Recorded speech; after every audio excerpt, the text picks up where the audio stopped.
आगामी महानगरपालिका निवडणुकीच्या माध्यमातून खरं तर प्रत्येकांनीच जय्यत तयारी जी आहे ती सुरू केली आहे। पिंपरी चिंचवड महानगरपालिकेमध्ये नगरसेवकासाठी इच्छुक असलेले राष्ट्रवादी शरद पवार पक्षाचे इच्छुक उमेदवार माधव पाटील यांनी चक्क वर्ल्ड बँकेकडे 30 कोटी कर्जाची खरं तर मागणी केली आहे। सध्या आपल्या समवेत माधव पाटील हे आहेत, आपण त्यांच्या समवेत चर्चा करू। खरं तर तुम्ही वर्ल्ड बँकेकडे 30 कोटी कर्जाची मागणी केली आहे, काय करायचं नेमकं कर्जाचं? बघा, कर्जाचं काय करायचं याच्यासाठी माझ्याकडे प्लॅन आहे। म्हणजे मी आत्ता एक जणासोबत बोलत होतो, त्याला मी एक छोटीशी गोष्ट सांगितली की माझ्याकडे कापडी पिशव्या बनवण्याचा एक प्लॅन आहे। पिंपरी चिंचवड शहर म्हणजे माझा प्रभाग जो काही 17 आहे, त्या 30,000 महिला कापडी पिशव्या बनवतील, म्हणजे कापड विकत आणतील, बनवतील, त्या विकतील आणि थोडं थोडं हे मार्केट आपल्याला पुणे जिल्हा, महाराष्ट्र, भारत आणि इवन असं करायचं की पिंपरी चिंचवड शहरातून 200 देशांमध्ये कापडी पिशवी एक्सपोर्ट होती आहे। त्यामुळं हे जे काही मी म्हणतो आहे 30 कोटी मला पाहिजेत, तर ह्या 30 कोटीचा प्लॅन, बॅकअप प्लॅन माझ्याकडे आहे। खरं तर 30 कोटीची जी मागणी आहे ती वर्ल्ड बँकेकडे केली, हे पैसे वाटल्याच्या नंतर निवडणूक जिंकता येईल असा विश्वास तुम्हाला वाटतो? असं काय वाटतं? हे बघा, निवडणूक जिंकणं हारणं ही नंतरची गोष्ट आहे। निवडणूक माझ्या डोळ्यासमोर नाही आहे, पण आपण जी काही महिलांची आज अवस्था बघतो आहे, म्हणजे क्राईम रेट NCRBच्या रेटप्रमाणे त्यांच्या ह्याच्याप्रमाणे आज महिलांवरती अत्याचार वाढत आहेत। महिला ज्या कुटुंबात राहते, त्या शेतकरी कुटुंब, म्हणजे गेल्या 3 महिन्यात शेतकरी 400 शेतकऱ्यांनी आत्महत्या केलेल्या आहेत। कामगारांची अवस्था चांगली नाही आहे। IT इंडस्ट्री इथून जायला चाललेली आहे। बेरोजगारीचा प्रश्न कायम आहे। म्हणजे हे पैसे देऊनसुद्धा त्यांच्या आयुष्यामध्ये चांगला परिणाम जो आहे तो आपल्याला दिसत नाही आहे। वेरॅज मला असं म्हणायचं की तुम्ही पैसे द्या, प्लस त्याला टेक्निकल स्किल असेल किंवा रोजगार असेल किंवा बिझनेस असेल, याचं मॉडेलसुद्धा तुम्ही दिलं पाहिजे।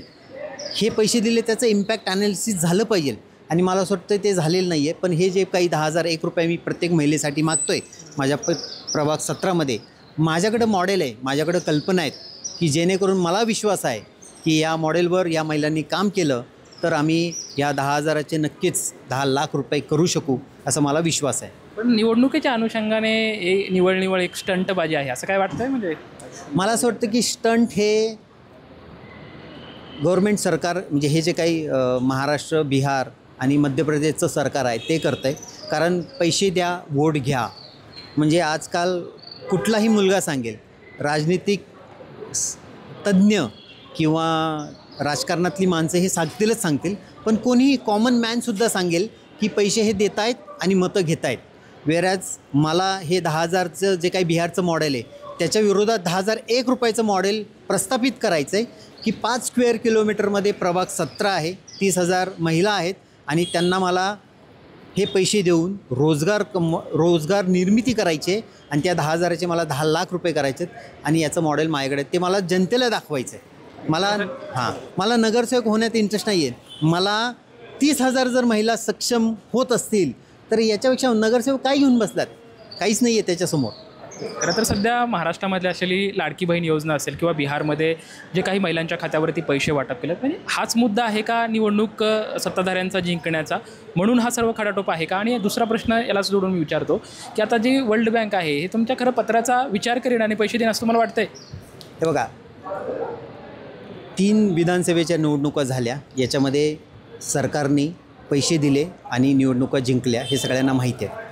पण मला असं वाटतं की आत्ता हे जे काही नगरपालिका निवडणुका तुम्ही म्हणताय, माझ्या डोळ्यासमोर ते नाही आहे। माझ्या डोळ्यासमोर फक्त प्रभाग 17मधल्या महिलांचं सक्षमीकरण कसं होईल, आणि मला असं म्हणायचं की तुम्ही 2 कोटी महिलांना लाडकी बहिणीच्या अंतर्गत पैसे दिले, पण त्याचं तुम्ही ॲनालिसिस केलं नाही आहे। वेरॅज 5 स्क्वेअर किलोमीटरमध्ये प्रभाग 17 आहे, तर त्याचं इझिली तुम्ही ॲनालिसिस करू शकता 1 वर्षांनी की पैसे दिले आणि आता काय झालं।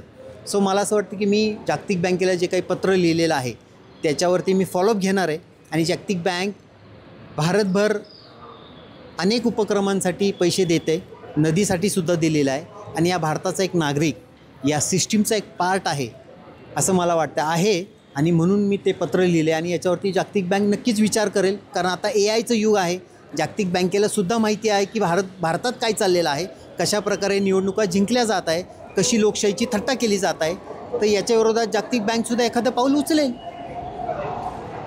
प्रभाग क्रमांक 17मधल्या महिलांना सक्षमीकरण करण्यासाठी खरं तर मी हे जागतिक बँककडे ह्या पैशाची मागणी केलेली आहे. आता बँक पैसे देईल किंवा नाही देईल तो प्रश्न आहे. मात्र मला महिलांचं सक्षमीकरण करायचं आहे अशी भूमिका जी आहे ते माधव पाटील घेताना दिसत आहेत. लक्ष्मण जाधव, TVN मराठी, पिंपरी चिंचवड.